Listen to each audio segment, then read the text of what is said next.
is Walt Bayliss with the Business and People podcast. I have somebody fascinating with me on the call today. This person is not only an associate professor of organizational behavior at Bond University, she has been a published author. She's a co-author of Work in the 21st Century. She's been featured on BBC, on every news channel you can imagine, including the ABC, The Guardian, Channel 7, SBS. She has spoken all over the world and has a client list that includes Lend-Lease, the biggest property development company in Australia, Microsoft, the Officer of the Commonwealth Games. She is a TEDx speaker, and it is my great pleasure to introduce you to Libby Sander. Libby, thanks so much for joining me. Thanks, Walter. It's great to be here. It's really nice to have you on the show. Now, Libby, one of the things that fascinated me when I was doing a little bit of research about you was that your work is all about work. You focus and study on getting people's workplaces and workspaces to be more productive. Is that right? Yeah, absolutely. And, a lot of people actually just don't enjoy work. We know that less than a third of people are engaged at work, and it's such a waste of humanity, really, when you think about it. People are either bored to death or stressed to death, I find. There's not much sort of in between. Is there a remedy for that? Because I as a business owner myself, being a past employee, I categorically remember the last day of when I was working for someone else, walking towards the coffee room to drop off my coffee mug that I'd had for the last 5 years or whatever. And I passed by 6 of my colleagues, and 5 out of the 6 were on Facebook, or they were doing something else, which probably thrills my ex-employer to death. But is that a symptom of what's happening in the workplace? Yeah, absolutely. So, people are doing jobs that they probably shouldn't be doing because they're not really aligned with what they're doing. They're not suited to what they're doing. We're not doing a great job generally of designing work that does engage people, that keeps them interested. We're still stuck in, the industrial age a lot. We're designing work that, hey, come to work at 8 a.m. and, leave at 5. And, a lot of people are doing knowledge work and work that doesn't require them to be in the same place as everyone else at the same time. People have different needs, they have different interests. So, we're not designing either the work or the workplace in many cases very well. What are the studies showing, Libby, in terms of productivity from remote working and that kind of stuff? Yeah, so it's kind of interesting. So people who work from home or remotely, it really depends on the personality. So some people can do that permanently. They're like, great, I never need to go to an office. I can meet people when I want to. Other people need more structure, and so they find it difficult. They get quite lonely at home. If they're working for a corporate, they find that they might feel that they're being overlooked for promotion and they're kind of missing out on what's going on in the office. So they really struggle with that. And so for some people, it's a balance at best, part-time in the office, part-time at home. But people are often much more productive at home. But sometimes they say, I don't want to do it because I'm lonely. I've got no one to talk to, my dog, the wall. Actually, when I tell people that we've run our own business for the last 10 years and it's been all run from here, this is the home office, and it's been amazing. My commute is about 6 steps, which is wonderful. But the first thing I tell people, first thing that people ask me is, how do I deal with the discipline of that? Do you find that a common thing with the studies that you're doing? Yeah, absolutely. You have to have a structure. So I say to people, don't work in bed, don't work on the couch, try not to work at your kitchen table. If you have a separate space, not everyone has a separate office nowadays, but a space that is actually, so when you go there, it's like, okay, now I'm working. I'm not watching Netflix. I'm not sort of doing my BAS, the tax. I'm actually working. And because mentally that's really important for us to have these sort of structures where we are sort of getting into that mode. And look, for some people, they can work in their pajamas or their tracksuit, but some other research is showing that people actually putting on their work attire actually gets them mentally into the frame of working. So it's really about what's best for you, knowing yourself. For sure. So how did you get into this space, Libby? I mean, you're actually Dr. Libby Sander, which is fantastic. Do you have that printed on your card? Are you introducing yourself as Dr. Libby Sander? Look, I usually don't. It is printed on my card from the university's point of view, but I don't. Because I always think if I'm on a plane, someone might say, we need someone to resuscitate a passenger, and I'm like, I don't want to be asked that situation. If we need a hand with redesigning the cockpit and the workspace, no problem at all, right? Okay, it's not helping sick people. So yeah. How did you get into this field? Yeah, I was working as a human resources director for a long time, and then I had my own business consulting to organisations, which I still do, on organisational design, workplace design. How do you get the best people? How do you design work in a way that doesn't leave them watching YouTube all day? And then I started to get interested in the research. There wasn't a lot of rigour behind, okay, well, if we do this in terms of the way we're designing work and the different spaces that people are working in, what does that lead to? Does it make you more creative? Does it make you less stressed? Does it lead to more innovative outcomes? And so I started to get really interested in that. I'd worked a lot with co-working spaces as well, and right at the start of that in Australia, and the change of the way that we're working.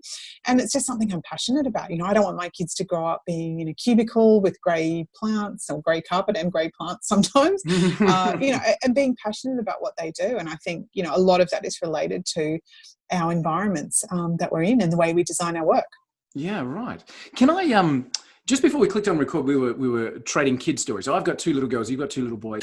Sorry, just to bore everybody that's not parents, we were talking about, our kids. One of the things that I'm seeing in the school environment is the change of the desk structure in terms of let's call it the working environment for students, even from sort of 8, 9, 10 years old. Is that a reflection of what's being found in the studies in terms of creative behavior, in terms of workplace stuff? Is that kind of flowing all the way through from such a young age now? Yeah, it is. People generally, sitting is not a great thing to do all day for adults or kids. If we're doing collaborative work, we want to have spaces where it's easy for us to kind of get together in a group, have discussions. And the old model of school of, everyone at their own desk all day, facing the teacher, kind of doesn't facilitate that. Kids like to move around, and they should move. It's good for them. So, we have classrooms now where there might be, a circular kind of couch at the front of the desks, kind of sunken, where they can sit for discussions with the teacher, and then they might have high desks behind that when they're actually doing sort of written work. So I think it sounds like so much more fun than when we were through. Absolutely. So coming back into a professional space then, Libby. So you really concentrated on finding out that people at work, coming from that HR background, people were doing work that they weren't engaged in. And that's kind of led you into how do we design that to be better? What are some of the things that you found that we might be able to, people who are listening right now, they're in the car, they're entrepreneurs, maybe they've got a team of people, maybe they're creating that first team of people. How do we take some of that research and knowledge and say, okay, these are some of the do's and don'ts when you're designing that workplace and that work arrangement? Yeah, so kind of co-designing that and consultation is so, so important. So I guess if it's just you can have a conversation with yourself. But if you have some people around you, are really saying, okay, who are the type of people that we have in this organisation? What's the type of work that we're actually doing here? What space do we actually need to facilitate that? So, what do we like to sit on couches? Like, do we want to have a domestic feel to the environment? Do we like bright colours? There isn't really a one size fits all, but what is really important from research and practice is that you actually consult and design. So often we see, okay, everyone has to have hot desking, and then you find that, well, the people there are at their desk all day and they don't do collaborative work and they have lots of things around them that they need, and so hot desking for them is just a total nightmare. Whereas for someone who's highly mobile, who's in and out of the office a lot, it can work really well for them, and obviously it saves space. But the first thing to do is discuss with your team. Okay, what do we like? What are our values? What would make us feel when we come in every day? Wow, I'm so excited to be doing what I'm doing, and it facilitates us to work in the way that we need to work, whether it be on our own a lot or collaboratively, and then delivering that. And now that we have, all these design shows on TV and the democratization of design, with IKEA and so forth, it's really not expensive. You don't need an architect. You can look on Pinterest and you can get ideas and, how to make it really fun and different. Cool. So it's not necessarily about having a foosball table and a water slide that goes from first to second floor, but it's more about listening to the people and what they need. Do they want to work in a group? Do they want to be closed off? There's going to be certain people that perform better in that environment. So does that, we're talking specifically design in that last little bit of conversation about how we set up the office. I know that there was a big trend towards the open plan, but there's so many more definements of that, isn't there? As in the way that we set that up. What about in terms of the actual mental side of that engagement? And we started off by saying so many people aren't engaged in their work. Coming from your HR background, what kind of work is being done in that field to help people, I guess, be more involved in what they're doing? Yeah, so obviously, as you said, environment is a big factor. Natural materials and plants and light, natural views, all of those things are really important. But in terms of the design of the job itself, it's really a lot of organisations have moved to, instead of me coming along and saying, hey, Walter, here's what you're going to be working on for the next day or week or year, and I'm going to assess you based on that, and maybe I'll give you a pay rise based on that or a bonus. We like to have choice and control as humans. It's just a natural part, and we're much more motivated the more choice and control that we have. So if we can mutually agree and say, Walter, what do you want to do for the next year? Here's the goals of the company. Here's what we're trying to achieve. How can we align those? And then if you are able to set those goals and work in a way that then suits you, we find that people are much more motivated. They're much more interested. They're much more likely to deliver those goals and outcomes, and they're more likely to be accountable if they don't, because we can say, hey, Walter, you set these goals, kind of what's happening here, what do we need to change, and so forth. So I think that's probably one of the kind of cutting down years, decades of research about this now. But if you're able to then say, look, this is what I'm working on today, I like to work from home, I like to take my kids to school or go to the gym, or perhaps you're working on some other charity project, so you work best at between 11 and 2 at 11 p.m. at night, then we shouldn't really care as long as we're achieving the outcomes that we need to, and we're living the values of the organization. I can hear a boss who's listening to this right now screaming in agony, saying, if I let my people have that kind of freedom, I'd never get anything done. What would be your response to that, Libby? Yeah, so from the researcher's point of view, well, absolutely, that's not the case. You will always have people who are just not going to do their job. We all have good days and bad days, and we just need to manage that in a way that we normally would. But the more choice and control people have, the far more motivated they are. My personal experience, sort of over 15 plus years working in organisations, I can absolutely promise that there is zero correlation between someone being in the building and being productive. Yeah, definitely.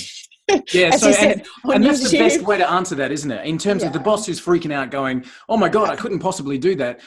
Well, guess what? If you're not, your employees are, as I said, checking Facebook or doing whatever anyway. There's no kind having of 10 cups of coffee, walking around talking to people all day. We're still stuck in this what was called scientific Taylorist management, which was from the industrial, era, where if we thought we couldn't see people, we couldn't control them, we didn't know if they were making enough widgets.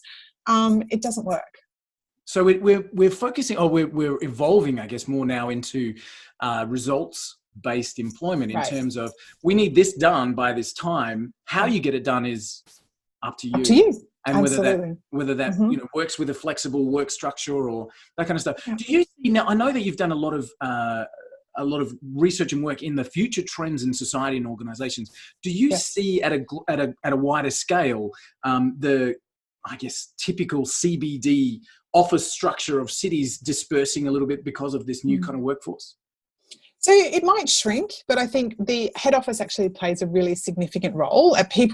Teams do work better face to face. So they don't have to work face to face all the time, but having that opportunity to be face to face is really important. That's why business travel is still, one of the world's biggest industries, because if you're trying to build a relationship or sell something to someone, it's pretty hard to do it over the phone or with technology. As much as we think that's great, we still know the value of that. And the head office also represents a really significant portrayal of the brand of the organisation. So it's really sort of saying, this is who we are. And the signboard, and whether or not we think that is necessary or a good thing or a bad thing, I think that will continue. But I think organisations that space will be much more flexible. It'll be much more multi-purpose. We're seeing the walls of the organisation kind of go beyond, okay, this is just our campus, it's our space. We're now integrating more into the city. How can we contribute to, innovation on the city level? How can we contribute to problems like loneliness in society with the rise of single-person households? So what role can organisations play, and spaces in urban environments play, and regional environments in fixing that? So, I think it'll be different, but I don't think the head office is going away anytime soon. Okay, good to know. What's one of the things that surprised you in your research, Libby? What's when you found something, you dug into it and you went, oh my God, I can't believe that all of this research points to this, outcome, and we just haven't ever talked about it or brought it forward? Yeah, so one thing was we've had this idea that if we just stick everyone into one room, that they will be more collaborative. And that was one of the original ideas behind Open Plan, and we're still doing that a lot now. But actually what I found in my research, originally in my PhD, was that it's actually not enough. So if the person cannot think and concentrate to do their job, because a lot of us now need to do a lot of concentrated knowledge work, then actually we don't collaborate, and we collaborate less, and we become more withdrawn and more hostile. So it's kind of like people become frustrated that, look, I just can't get anything done. I'm getting interrupted all the time. I can't think. It's too noisy. I've got no sort of privacy. So it will make us collaborate less. And so I think that's a super important point for people to think about. We think, okay, I just want them bouncing ideas off each other and solving problems all day. But actually, if they can't choose that, because that's good, some of the time, but if you force people to do that all the time, their productivity will go down in general, and they'll become quite annoyed because they just can't think. Yeah, sure. So is it a blend then, Libby? Is it okay, everyone, let's just jump in the same room for half an hour and bounce some ideas around, and then we all go back to our desk and work those out? Like, is it that kind of blend that you see as being the better structure in a work environment? Absolutely. So giving people those choices. So having workspaces where they can have that collaborative time. So there's cafe areas, meeting spaces and so forth, but where they can actually get work done without getting interrupted, with having some sort of privacy and where they can concentrate. And look, in a very small business, that might be they have to go somewhere else, maybe working from home. Some people work well from cafes. Everyone's like, well, I don't understand. Why can I concentrate in a cafe and that's really noisy? But I can't at work. And there's actually a really important difference from that in terms of our brain. Your brain is actually tuned in unconsciously at work because you think, well, this conversation might be about me, or it might be something I need to know. So even if we don't want to, we're tuning in all the time to what's going on around us. Whereas in a cafe, it's pretty unlikely it's going to be about us or something we need to know. So we can kind of have this level of buzz, which can be good for creativity. But that choice is really important. So not just one big open room, lots of spaces. Nice, cool. So tell me about Work in the 21st Century. You've co-authored the book, Work in the 21st Century, How Do I Log On? Published a couple of years ago. What was the premise behind that book? What brought that to light? I guess it's really a recognition. The publisher approached us and said, can we try and encapsulate all of these changes that are happening? People are worried about AI. They're going to lose their job. What are they going to be doing? Where are they going to be working? Do I have to wear a hoodie to work and, go on slippery dips every day? And it was trying to just sort of say, look, here's what the research has shown. Here's the trends that are likely to happen. Like you said, the head office isn't going away. Technology is rising all the time and it's wonderful, but it is an enabler. Okay, so face-to-face conversation is still hugely important, and those critical skills of building relationships, solving problems, critical thinking, we're going to still need to do that. Okay, and so that having empathy, these are things that won't be replaced. I wouldn't have thought, and certainly our experts here, in terms of AI, won't be replaced for a long time. And so, but what we do need to do is think about our own learning and how some of us need to kind of relearn how to learn, and understanding what are our strengths, what are the things that we can really add value in, and how can I make sure that I'm sort of continuing to upskill myself, whether that be to understand my customers, to grow my business, to understand my staff. And they're things that people can kind of concretely do. But I think people shouldn't be terrified that they're not going to have a job. Yeah, which I know that a lot of people would be. Libby, can I ask you, and you can feel free to skip past it if you like, but can I ask you, how would people do that? So talking about, relearning how to learn, upskilling, staying relevant, making sure that they have the different mindset to move forward with changes that are happening. How would you recommend people do that? Is it simply a conscious, let's get into the library kind of thought pattern, or would you recommend, a structured approach to that? Yeah, so I think it's definitely a couple of things. It's a mindset for sure. So you have to think, okay, rather than just sitting down every night after work and watching Netflix for the whole night, and look, we need to switch off, but making part of our day where we can actually think about, okay, what are we actually doing? What am I learning? Have I learned anything today? So one, having this curiosity and thirst for seeking out new information. So I often say to people, It's harder these days, but go to a great newsagent or bookstore and buy 10 or 12 magazines from completely unrelated fields. So it could be, technology, fashion, art, poetry, and read those magazines and look at, okay, what are the themes? What are the patterns that are happening across here? Because often something that's happening in food and fashion and art and technology, there'll be a common thread that will help you sort of think, okay, this is a trend that's coming. This is something my customers are going to want, or an opportunity that I can see in the market. Nice. And we can train our brains to do that. And it's sort of this, surveying the horizon, looking at the landscape. And so I would highly recommend everyone does that. It doesn't take much effort, doesn't cost much money. There's no exams. And the more you do it, the more you are training yourself to see these patterns. The other thing is obviously the people you're hanging around, the famous adage, the 5 people you hang around with the most will sort of influence your thinking. So don't discard all your friends and family, but consciously seek out, people in communities like yours who are having conversations about how we change our thinking, how we do things differently. For some people, formal study can be a great thing if they're wanting to upgrade a skill set for a particular reason. In terms of actually learning how to learn, one of the most popular courses on Coursera right now is actually called Learning How to Learn. Nice. It's free. It's an amazing course. I could recommend everyone should do that because it just teaches us how we learn and the kind of things that we should do to sort of upskill our thinking. Yeah, nice. I love it. That's some great advice. And especially I think for our audience who are, that entrepreneurs, goal-driven, forward-thinking people, that ability to research trends across different industries. I think that's fascinating. That's a really cool one to go. And you mentioned Learning How to Learn is on Coursera. Is that right? Yeah. Okay. Mm-hmm. Awesome. I can send you the link for that. And yeah, that'd be great. We'll pop it into the show notes. That'd be terrific. So, what do you think in terms of workplace work arrangements, designing work to be more productive and keep more people engaged? What do you think is not talked about enough? I think the fact that we always design for the 1%, the people who are going to watch YouTube all day, they're going to do the wrong thing. So we're still stuck in this methodology, like, we're all working in factories. So we still are afraid of this conversation about, well, what would be the best way for you to work, Walter? And what kind of stuff do you think you should work on? And how could you best add value to the business? We still think that we have to control a lot. Wow. And so that's a big issue. Mental health in the workplace is a huge issue. There's growing numbers of people suffering from stress and anxiety and depression. That's a massive cost for employers and for society. And so I think, being aware that, we can't just expect people to turn up and be like us. So if we're someone that can work from 8 a.m. to 10 p.m. every day and do a 5K hike before you start work every day, that's great. But we shouldn't assume that everyone's like that. And, we have an unconscious bias to hire people who are like us.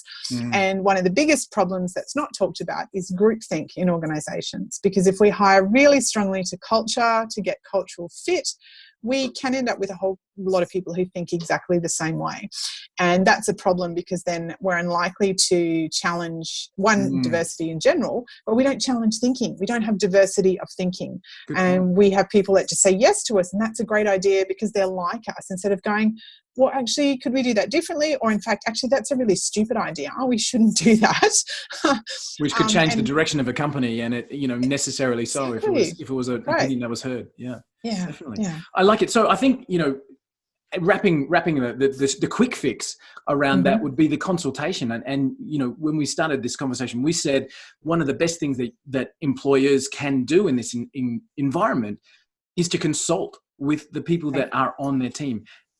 Talking about the goals and making sure that we can work with an employee to achieve their goals in the same way as achieving ours. So the goals are going to be different. The owner of the company wants profit, wants growth, wants margins, etc. Yeah. And the employee wants to be home by 4:00 because this is happening. Like, there must be a way that both can be arranged. And as you're saying, the number one thing, if we can consult in terms of working with people to reduce stress, to reduce anxiety, to increase productivity by communication, I think is probably the I can hear your HR background coming through there, like consultation and communication being the absolute pinnacles of moving everything else forward. Very, very cool. So where will we see you next, Libby? Like, what are you working on, and what do you think's going to be driving you forward?